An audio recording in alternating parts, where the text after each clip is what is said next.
welcome to the Uplift, uplifting conversations that set your heart on fire. My name is Neil Thrussell. I am the co-host of the Uplifting Conversation Show with my wonderful co-host Sarah Wade, and I am an author, life coach, passionate lover of life, and a married man for the last 35 and a half years. And I'm really excited to share with you Sarah. And we have a delay today, so Sarah will be here. Everybody.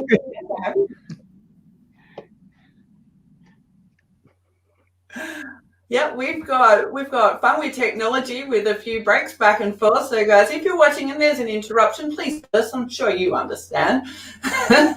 So my name is Sarah Wade and I'm coming to you from Perth, Western Australia. Before, I'm a bit fun, I'm a bit silly, I'm into art, I love nature, and I use this with the people I work with. So women come to me who are going through, who want to make positive changes in their lives. It's also about having these positive changes. Lisa, would you like to introduce yourself?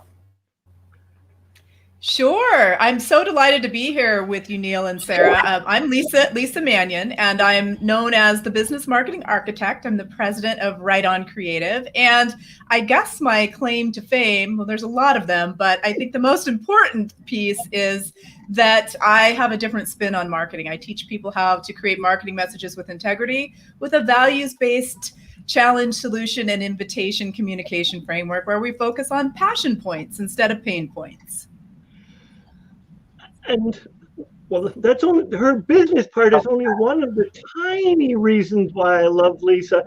But one of the things that I've discovered about Lisa is she walks her talk. And when I follow her on Facebook, she believes in getting out into nature and spending quality time and recharging her batteries. And I'm going, how do you get any work done, Lisa? Is that an actual question? No. And it comes down to the simple fact that Lisa has created her business around allowing herself time to get out into the great outdoors. That's absolutely true. I mean, nature is such a gift for all of us. And, on a personal note, I'm also a cancer thriver. So one of my healing mechanisms was not only healing with love, but getting into nature and breathing fresh air and really tapping into the beauty that we have been gifted on this planet that too many people take for granted. And we're giving Sarah a pause. Nice. I'm a huge nature myself, and I personally think that getting out into nature allows me to do more work, allows me to, really be focused and present with what I'm doing. Do you find the same, Lisa? Absolutely. I mean, that's what so many people say, gosh, you're always out walking in Lithia Park or going for a hike here or there or driving, as Neil pointed out. And, it's because I've designed a lifestyle business to support how I want to support the way I live. And yes, being in nature absolutely clears the headspace. We have to unplug, although I am guilty of taking my phone with me because I love snapping pictures of nature and sharing it with everyone else who can't be out there. So you'll find me doing that too. But yeah, it clears the headspace so that we can be far more productive. And that's a beautiful part of it, because I love that you constructed your business to include this. But it's also part of setting up your goals is if you're teaching people to look in the positive parts, why would you not include time away from the office as much as you love helping people and love supporting people, but to include time as part of your purpose-driven business plan? So you mentioned it briefly, Lisa, at the beginning, that you do things a little different than normal. Most marketing people want you to focus on the pain point, and your focus, what I love, is on the passion or the pleasure points. Could you explain and share a little more about that with our viewers? Absolutely. So, yeah, the standard traditional formula for crafting marketing messages has always been the problem, agitate, and solve. And I'm not disputing that you need to know what a problem is to solve it. That's absolutely true. But the piece of that caused a huge disconnect for me is the agitate piece. Why would we agitate people's pain points? I mean, we're taught to draw people into their pain and really amplify those, and that's kind of actually psychological manipulation when you just get right down to it. And so many people will teach that, oh no, you've got to use the pain points, and you've got to bring people into the depths of their despair so you can bring them out, and then you can be the one to bring them to passion or pleasure. I'm like, or let's just bypass that. Let's just use the challenge, solution, and invitation framework, which is based on values and building relationships, because that's what marketing and sales are all about, and just meet people where they are with empathy and understanding. We are all in enough pain. We are smart humans and individuals. We know where we are and we know where we want to be. So when you start using the challenge, solution, and invitation framework, you just meet people where they are with empathy and understanding. So for the challenge piece, you need to know it. Absolutely, you need to know where people are, but your job is to offer the solution in the next step by painting a picture of possibility with those passion points and showing people where they're going to be once they play with you, and doing such a good job in the solution piece that you're sharing the results that you've achieved for others, and you're giving examples with case studies or antidotes or stories. So by the time people have experienced what you have to offer in the solution piece and they've seen the passion points, you've painted that picture of possibility, you don't even have to overcome objections. It's just time to say, hey, want to play? And that's the invitation piece, often known as the call to action. And it's so simple because all you have to do is do it. And to me, that route feels more, to me personally, more like a drawing towards me as opposed to pushing me towards the end result. Absolutely. It's attraction marketing, right? It's magnifying and magnetizing your message in a beautiful way, and then magnetizing your ideal clients to you because they resonate on such a deep level. And this all happens because I always encourage everyone to make sure that they are infusing their values into everything they do, because your values equal value. Values? And Sarah's making faces like she wants to say something.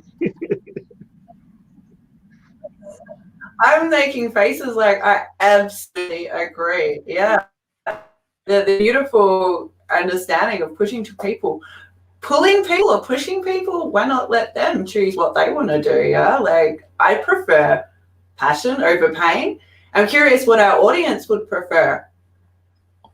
And I'm also curious, Lisa, what helped you to transcend? What was that moment that you thought, I'm going to stay away from this pain, it's just not resonating with me and my values?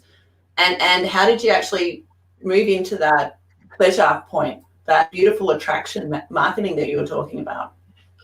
Well, that's such a great question. Well, at first I didn't. I was observing everyone else doing it the other way, and I was really quiet about it because I was kind of the new kid on the block. I mean, we're talking decades ago, so it was a while ago. And I was watching everyone use these other techniques, and I'm like, what? This doesn't feel right. But I had that part of me that was like, but who am I to question the gurus, right? And finally, what happened is people were just naturally coming to me because they knew that I was doing things differently.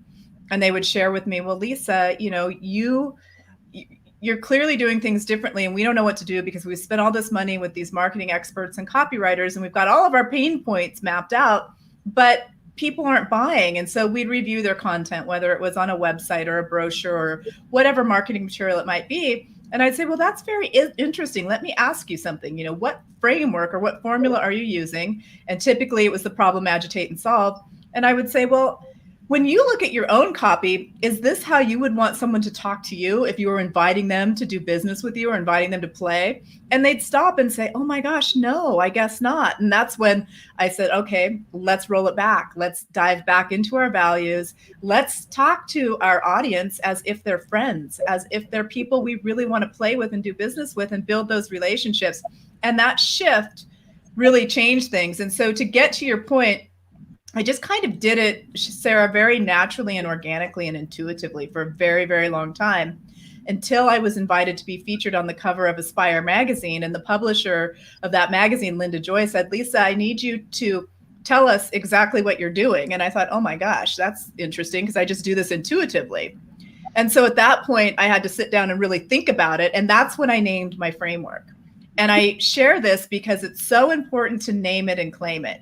Because I could continue to do my magic intuitively forever, but without that framework and being able to put a name to it, other people couldn't really apply it themselves, right? And I want other people to be empowered to apply this themselves, because I certainly cannot write everyone's content or help everyone with their strategy. I can teach it and I can inspire people to do it, but I only have so much of me to go around. Well, it's easy. We just need you cloned. I know, but that's so creepy. I've thought about it. I mean, I could use multiple assistants that can work as fast as I do, but I just don't know that that's going to happen. True. And I think as many coaches and spiritual people are moving forward in their marketing and the messaging, the pain marketing isn't for them, because as soon as you get into a dialogue with them, we're talking about inviting and helping people, and we're not using pain words. Like the hair on the back of my neck gets up when a speaker goes in. We just have to crush that goal or kill that thing, and I'm like, oh, do we? And to me, I personally am lost at that point in time. It causes a deep energetic disconnect. And there's even some really powerful spiritual leaders that are teaching this methodology to others, and it can work. That's the rub, right? The pain points can work, but what it causes for most people, like you, Neil, like you, Sarah, like me, is we're so intuitively tapped in to the energy of things that we know that from a foundational standpoint, it just really isn't the right way to do business, that we can do it a different way. We can pave the way for others to flip their script and focus on passion points and leave that manipulation behind, because it's past time for it to disappear. I mean, it's not necessary. You can get just as effective, if not more effective results by focusing on those passion points and by doing business in that values aligned way. Absolutely. I'm waiting to give Sarah a chance here. So I'm hearing values come up significantly as you're talking, and I think we all agree that our values will reflect our beliefs and our standards of those that you work with raise when you've split this switch.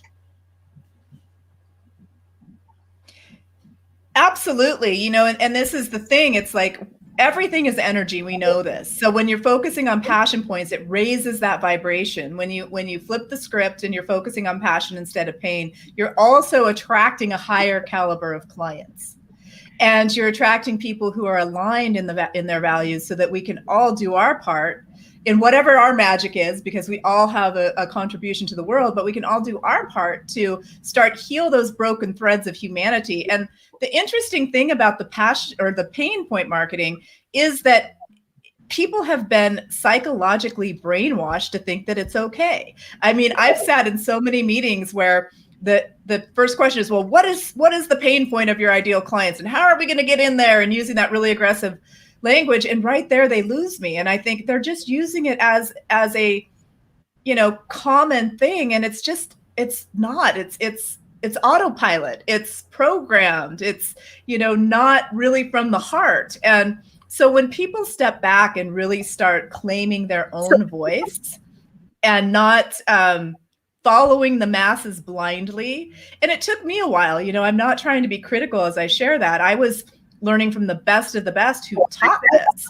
And I thought, oh my gosh, I love these people. They're doing good work, but this piece of it is just not aligned with who I am or where I want to go or who I want to be in the world or what I want to teach. So it gave me a real opportunity to illuminate a different way.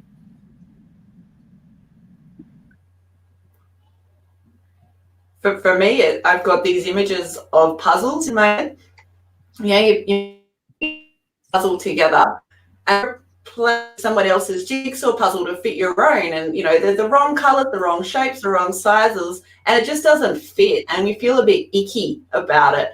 And that's where I felt that ickiness, and I thought, no, I've got to create something different, and I, like you, Lisa, go towards that pleasure over the pain. I'm curious, Neil, if you've noticed anything like that in your life. I'm a basic hedonist at heart. I'm always moving towards pleasure as opposed to pain. There's lots of things that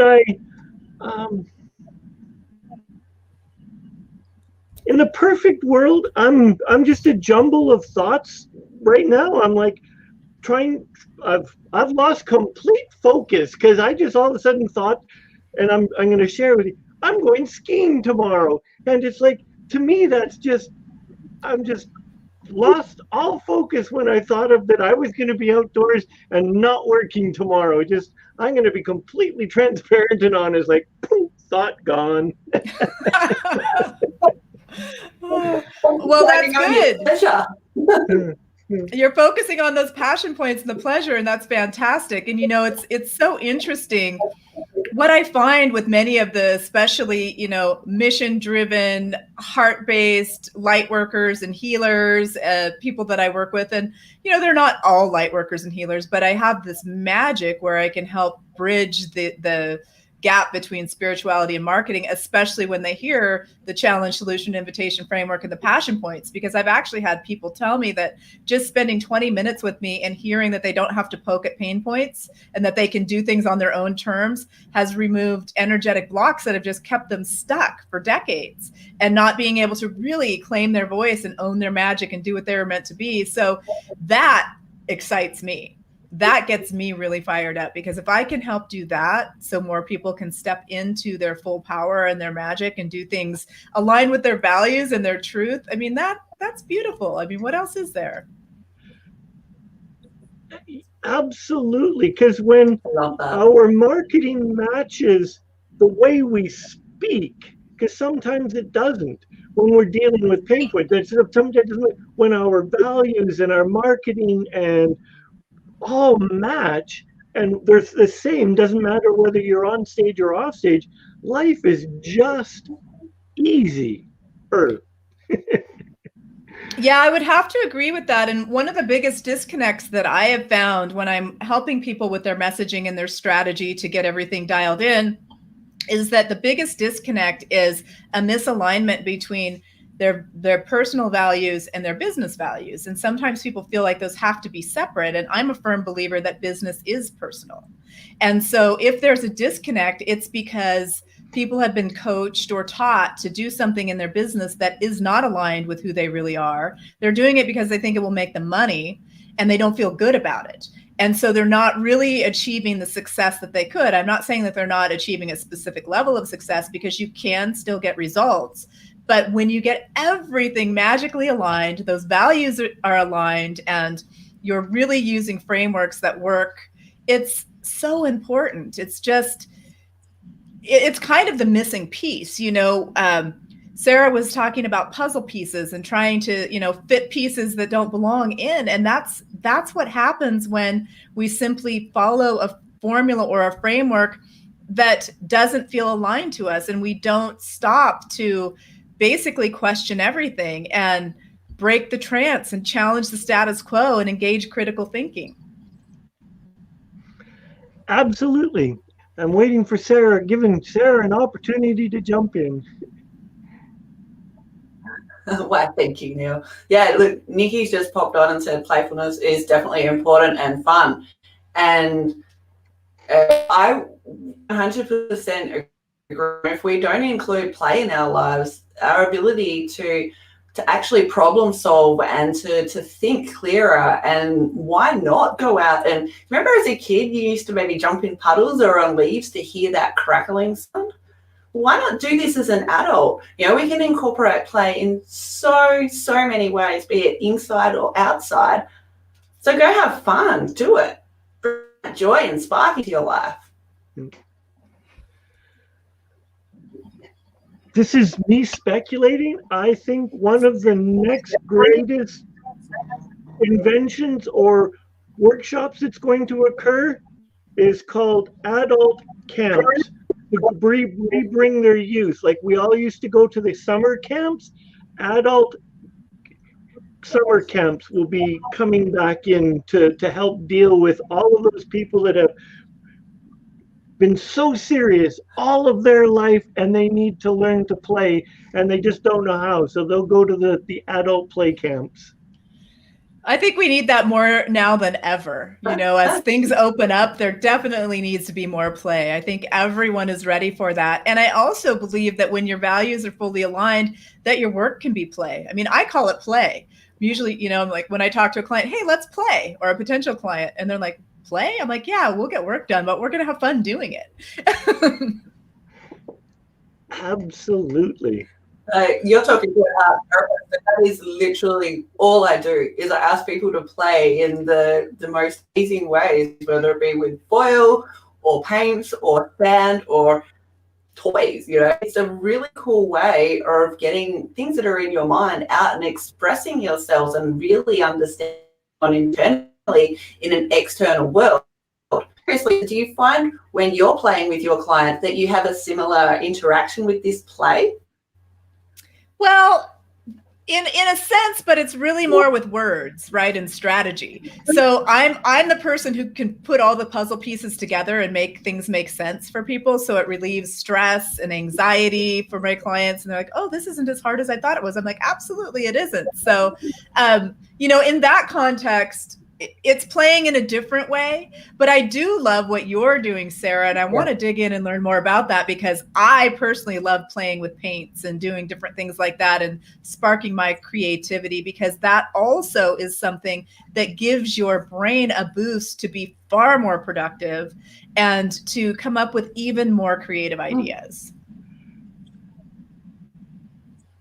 100%, yeah. And on that note, I actually just created a journal to help people to do that. So most journals are, you know, filled with blank lines where you just fill it in. Maybe you've got a couple of questions as prompt. Mine asks you to spend the first 5 minutes just playing with color. And it allows you to sort of get into this meditative trance and really think about how you're going. And it's this beautiful thing to watch as people look back on their days. Go, oh, actually, now I can understand why this has happened, or hey, I've noticed a pattern here, or whatever's going on for them. Why not do something different? You know, design the life that you desire, because, you know, when we are following that herd and following the crowd, we're literally doing like Lisa's talked about, you know, following that herd. Everyone's all about pain. Why not? I prefer pleasure. I prefer passion. Let's go there. Let's get to that end goal faster. Yeah, beautiful.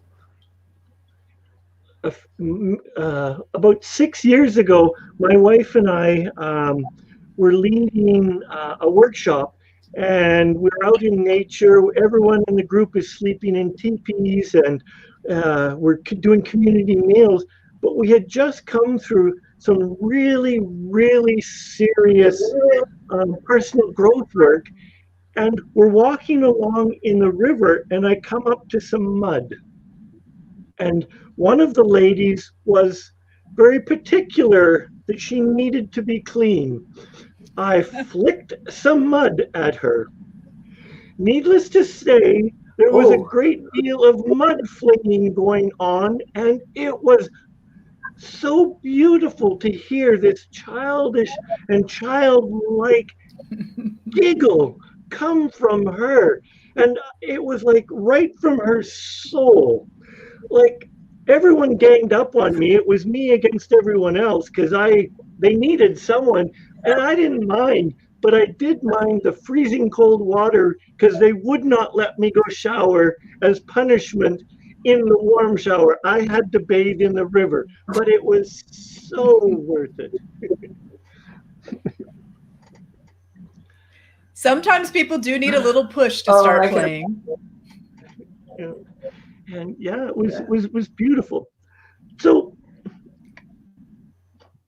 when you're helping people, what are some of, let's just talk words, because words can transcend everything. What are some of the words that you like to use?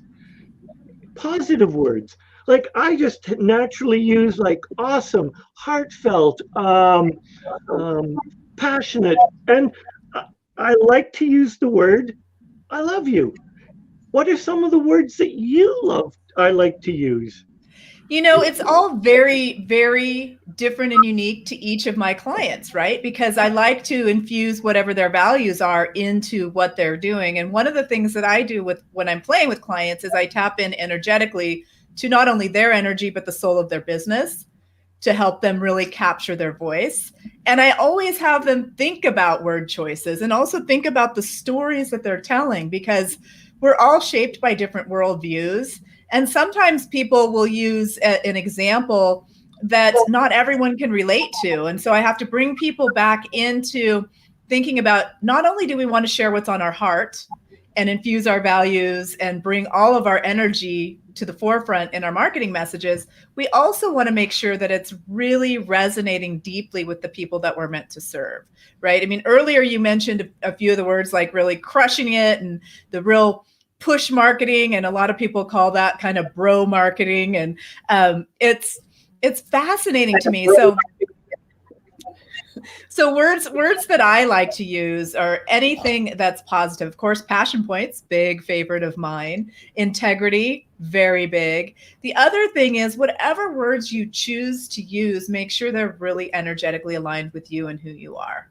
Because if you're not walking your talk and you just decide to start throwing in some words that you think are going to get results, it won't work. For example, I once had a gentleman who was selling some type of widget, and he wanted me to sprinkle some spirituality into his content to help him sell things. I'm like, no, your business is not spiritual. This is not how it works. You can't just sprinkle some spiritual words in your content and suddenly attract that crowd. It's not in alignment. So it cracks me up because people, even when they're not fully aligned, see that there's power in what's happening, but they've not quite owned their own truth enough yet to find their words and their value to move forward, or maybe to even shift what they're doing in business if it isn't that aligned. Like if you're selling a widget that isn't spiritual, but you want to be playing with spiritual people, then maybe do something different.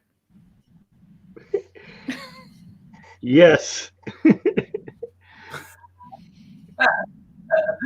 Love that. It took me a while to figure out what a widget is, actually, to be fair. I'm not on that same level. So if someone came with the widget idea, I'd be like, what are you talking about? And then they throw in spirituality messaging. It just completely lose me then because, as you say, they're just not aligning. Yeah. Exactly. So of your, it's just crazy. So what history got you to change? Like, you spoke about it being a longer process. Was there a specific moment in time that made you realize, actually, no, this isn't aligning with me? Or was it that slow progression, that upgrade of values over a slower time? Well, I knew when I was hearing it that it wasn't working. I was feeling it in my bones that it wasn't working. But it did take a few years for me to realize, like, okay, because I think we've all been sucked into it, right? It's what we were taught to do to begin with. And I attempted it and it did not work. It didn't work for the people I was trying to write for. It didn't work for me. And I was like, you know what? I'm not aligned with my values if I'm doing something that doesn't feel right. So I had to step back and really take a look at that. And again, that was many, many, many years ago. But when it really took off, I knew and was intuitively doing it. But when it really took off is when I named that framework in the Aspire magazine article. And what I think is really magical about this, and I think this is important for listeners to hear, is that when you name it and claim it, it not only gives people a framework to understand exactly what it is that you're doing, your process, your program, whatever it might be, but it also gives them the opportunity. Well, it doesn't even give them the opportunity. It gives your idea, your methodology, a life of its own. It just takes on energy of its own, because once I named it and was featured in Aspire magazine, that's when a lot of the other media opportunities started rolling. And I was interviewed in Inc. magazine and, multiple other places, and multiple magazine covers and podcasts and all over the place. And it was really kind of mind blowing to me, because I'd been doing it intuitively all along without having named it. And then I'm like, wow. And being the wordsmith that I was, seeing how powerful actually naming your own process was pretty magical. So a little tongue in cheek here. So did the little girl Lisa, ever dream of that she was going to be on the cover of magazines? Not that I was going to be on the cover of magazines, but that I was going to be a published writer for sure. I remember, so I grew up in a super rural area, and we had a bookmobile. So it was this big, mobile library that would drive out to us. And I would spend tons of time checking out books. And I still have a book that I mocked up as a project in grade school that I can't even remember the name of it, but it's got a little award on the front of it. So back even then, I wanted to be an award-winning writer. Sweet. And now you are. Exactly. I'm like, look at that. Made it happen. That's fantastic. Yeah. Is there anything else that you're looking to make happen for yourself or for your clients in this year? Well, I am working on my book, so I'm excited about that. I'm also going to be in yet another anthology, which I'm excited about. This is going to be more of a personal storytelling. It's a book called Life Reimagined that will be coming out later this year. And I'll be sharing more about my healing with love journey in that story. So it won't be, well, it'll still be full of passion, but it won't be about the Passion Point marketing. It will be more about my personal journey of healing with love. Well, and later in the fall? Sometime after July. I have to look at all the details. I just know that I need to get writing and get that done. I'll keep you posted, though. I'll definitely keep you posted on that. That would be wonderful. And it's amazing. So that I was facetious, and yet I wasn't when I asked if the little girl wanted to pose it, be in the cover of the magazine. So many times, our what we're unhappy about is subconsciously it's because we're not living enough of our dreams from our youth and our childhood. It's like I'm doing a workshop called A Life on Fire right now, and I've got people on three different continents in this program, and it's all about rediscovering what you were passionate about. And one of the homework assignments was just to give me 200. And when I gave the number, it was beautiful to see all these looks on people's faces. 200 things that you love. And you'd have thought I'd asked them to give me 2 million things, but it was 200. And I think everyone but one person had more than 200 things, because once they got into it, it was like they just wanted to go. Because it was an opportunity to experience love and stay in that energy. Oh, that's so beautiful. And it's interesting because what you did was you sparked them into the present moment and really looking at many things that we take for granted and have on autopilot, because so many people will take it for granted, a cup of tea, and I love mine and enjoy it every day and I'm super grateful for it. But people don't always take time to acknowledge the gifts that are right in front of us, right? Absolutely. Sarah, we can see Sarah was laughing. What does Sarah want to share with us? I love this delay. It's like your mind reading.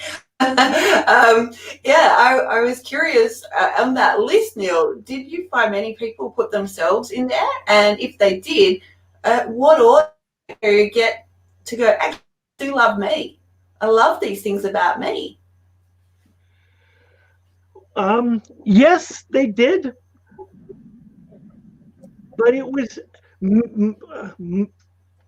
80% didn't include it. But when we went in group to discuss the homework afterwards, then we just lost a lot of, we used a beautiful amount of time to discuss what each person loved about themselves. And it was physical things, emotional things, spiritual things. And one person said that I love that the ability, that I love the fact that I can love myself.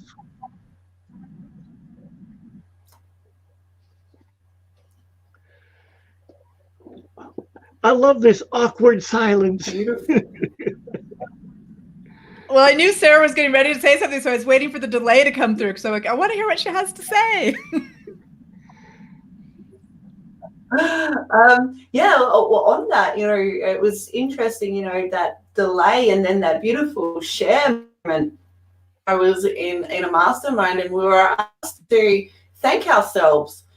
The reward ceremonies, you thank this person, you might thank that person. And it was a really lovely thing to see people thanking themselves and to really to tap into what brings them pleasure about what they do. It was so lovely. So I see James has written here, we are unhappy because most people do not know that they come first in their own lives. Most empaths try to help others first and forget themselves. I'm curious, do you find that?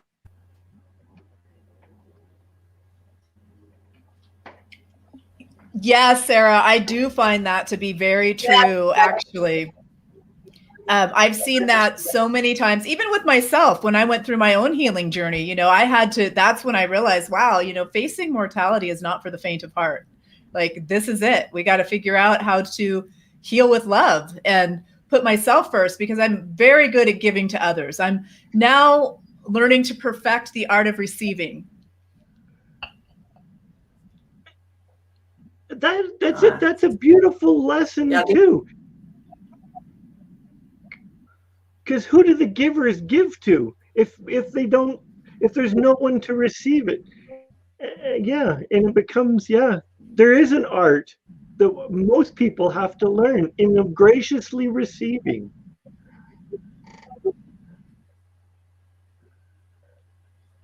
Yeah, I would say that's true. I know a lot of people who give a lot of themselves but struggle to take that, the receipt of help.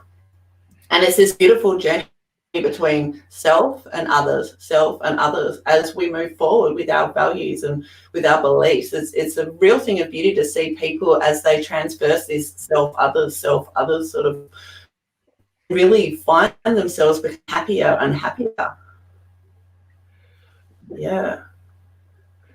I know I am of the age category where it was taught to me it is better to give than it is to receive. And it's just like, well, if I'm giving, who am I giving to if no one is able to receive it?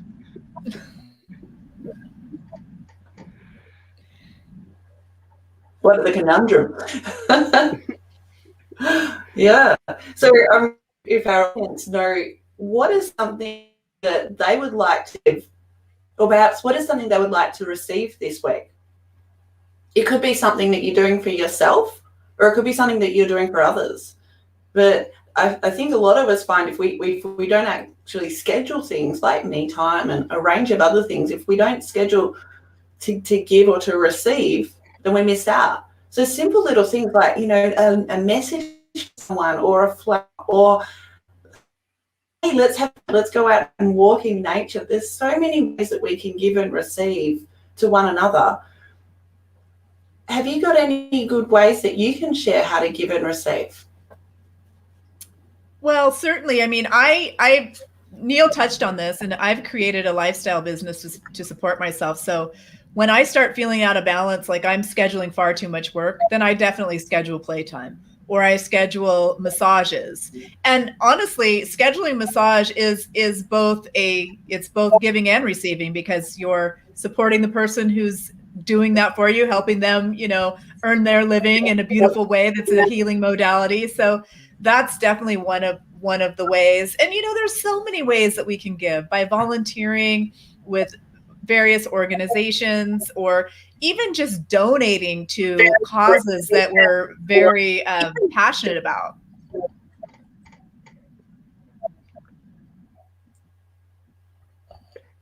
I'm going to put up James's thing here because this brings an interesting thing to it as well.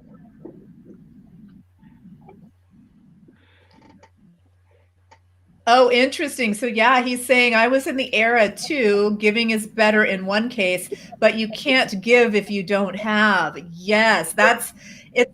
I often say, you can't give from an empty cup. So you've got to fill yourself up first. And then many people will think that they don't have anything to give, but we each have our own magical gifts that we were born with. And sometimes giving is just as simple as listening to a friend. Absolutely. It's one of the beautiful. most precious, to me, one of the most precious gifts we can give someone is our time. Yeah, you don't get that back. Like a 5-second, even a 10-second phone call. Hi, I just thought I'd say hello and I love you. Even if you get the answering machine. Hey, I was just checking in.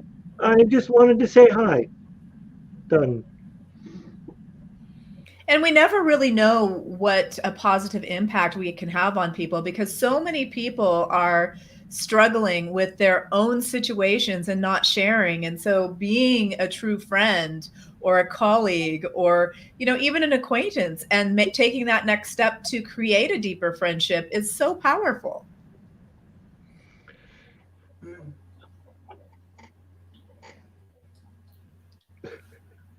It's a real thing of beauty to be able to give and take, and especially when you give and don't expect anything and people want to give to you. I've personally found, because you've given of yourself, you've given of that time, you've given of your ear, you've given of that shoulder, or whatever, things that don't even have to cost money. That even this beautiful energy comes back at you. Don't you find? It's really interesting. I actually was on a call earlier today with some really interesting gentlemen that are starting a business, and they want to do a bunch of online sales. And it wasn't really my expertise, because they want to do, some Facebook ads and some other things on a really large scale. And that's just not my wheelhouse. But I took time to have a conversation with them, and I actually made a warm intro, told them I'd introduce them to someone that I know that does that, and gave them some other local resources. And it was really cool, because I said, well, what can we do for you? And I thought, gosh, and they're like, can we send you a gift certificate? I said, well, that's really not necessary. I'm just, connecting the dots and helping out. And they said, no, we want your address. We want to send you something. And I said, okay, wonderful. Thank you. So that was me learning to receive. So, you never know when you extend an olive branch or an act of kindness to someone, what's going to come back to you. It's really kind of a cool exchange. Absolutely. What I love about these talks at the uplifting conversations is we have no script. We have an idea of the guests, of the heart-based guests that we want, and then we sometimes talk in the green room behind the scenes, and we have a little bit of a chin wag, a chitty chat, but there's no planning. And I love how organic, and it's just conversations, and the depth of all the things that come out is just like, I'm just absolutely honored and feel truly blessed to have Sarah as my co-host, have Lisa to show up. And this is, I think, I think my second or third time with Lisa. I don't know, and every time is different, and every time is just beautiful. So thank you both for being part of my journey. And yeah, I'm just like, ah. Well, thank you so much for having me. It's always fun to play, and it's great to, have these deep conversations that may inspire something for someone else. And that's really what it's all about. That's another way that we're giving back, right? If there's a way that someone just takes one small nugget and makes a shift that impacts their life in a positive way, then it makes my day. Yes.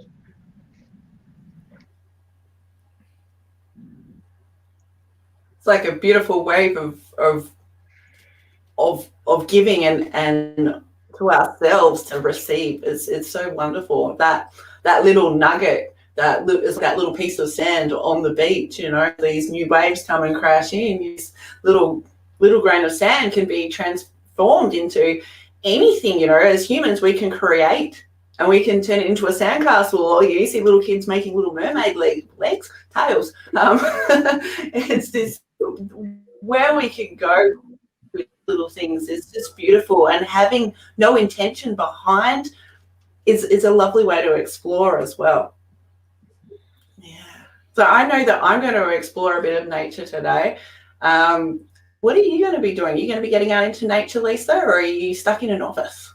Well, it's evening here, so I'm probably not going to be getting out into nature. And Mother Nature has been a little bit confused lately. It was beautiful yesterday, the day before, or actually the day before, and then it was overcast yesterday, and then it snowed last night.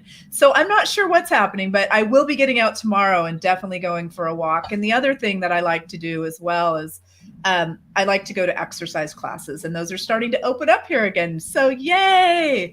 That's really an important thing for health and clearing the mind as well.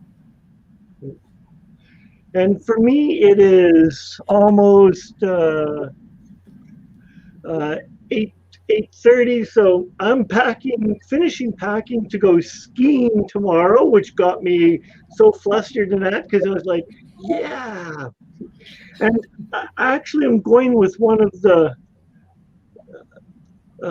my friends who's got the most interesting mind in spirituality.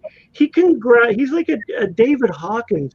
He can take the most complicated spiritual concept and just put it into about 7 words, and you're like, yeah, how did you do that? And so we're going skiing tomorrow, and it's always, my mind is just expands whenever I'm in whole conversations with him. And he is one of the most, and at the same time, he is one of the most crass, opinionated, least spiritual persons in the entire world, because his journey is he understands spirituality, but he hasn't embraced it. It's like, yeah, it's all that woo-woo crap, but he totally gets it. Quite the juxtaposition. Yeah. Absolutely.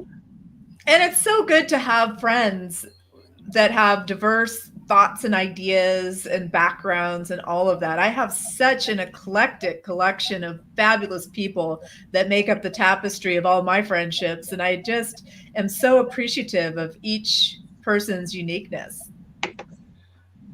Absolutely. So, I love that. as we wind up here, so the best way to get a hold of you, Lisa, is through... to just go zip over to my website, writeoncreative.com. And of course, it's with a W, writeoncreative.com, as if you're writing. And check it out. See if there's something that speaks to you. There's tons of great content on my blog. I have a section on my blog called the Ask Lisa section, where if you have a question about marketing, advertising, copywriting, publicity, ask me. I'll answer you personally, and I'll probably create a blog post. It might not necessarily mention you, but what I find is the answers to questions help everyone, and that's one of the ways that I create content for my blog. So ask me some questions. Sweet. And is this still the best way to get a hold of you, Sarah? Or is there a better way?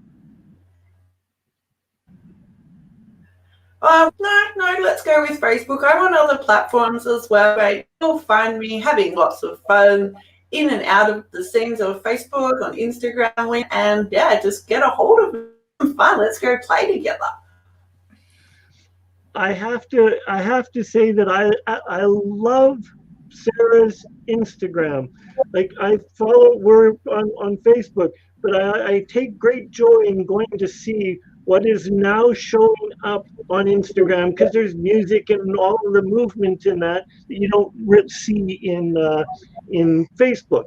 But so I love Instagram for the creativity and seeing what the craziness and playfulness Sarah is up to next. And for me, you can get a hold Thank of me you. there. It's a pleasure to share there. Yeah, Neil, contact. And you can get a hold of me, Neil Thrussell, on Facebook or on my website. Oh, somebody's left us a comment. Oh, It's our friend James. Thanks for joining us, James. Appreciate you. yeah. Yeah, thanks, James. Yeah. It's wonderful to have viewers that interact with us. That's beautiful. When we were on a different time zone, we had a couple. I won't say groupies, but we had a couple loyal fans that were from Scotland. But because we've changed to the evening time, Scotland doesn't want to get up at 2 in the morning to come be part of our show. I was a little disappointed, and I told her that if she really loved us, and she said, "There's your answer, Neil." Was all beautiful. So with that, I would like to leave with. So I'll go first, and I'll just leave with some positive thoughts. Then I'll ask Lisa to go, and then I will ask Sarah to wind us up and end for the night. So just remember and take into your heart, you are worthy of all your dreams. You are worthy of all your hopes and desires, and you are worthy of the life that you dream of and you aspire to. And I only ask that you take massive actions and steps to living that life. The life you dream of is in your control. So go out and create it. Lisa. That is so beautiful. And I'll just segue off of that and remind everyone that we're not promised tomorrow. So live in the moment and cherish every moment. And be sure to acknowledge the people in your life that are there for you and do what you can to build those positive relationships, because we're in a weird time in our world right now and we need more positivity than ever. And we're counting on each of you to step up and do your part and to enjoy life. And most of all, get out in nature and play. I love that, Lisa. Thank you for sharing. And I'm just going to jump in and say, hey, there is no right way to play. There's no way to do you. There's only your way. We're all completely unique. And as much as we can flavor our pots ourselves with other people's spices, doesn't sit with you. Go out there and find another way. There are so many things that we know, so many things we don't know, and mind-blowing the amount of we don't know that we don't know. So get out there and use your creativity to figure out the things that you don't know and really, paint your masterpiece your way. Because when you design the life you desire and have beautiful, uplifting conversations, the world is your oyster. So absolutely. I'm just going to say, James has said, today is the gift. That's why we call it the present. Yeah. And it's a beautiful thing we have this present. So go and enjoy it. Wonderful. And with that, and why is it not playing? Oh, well, with that, we'll end our broadcast.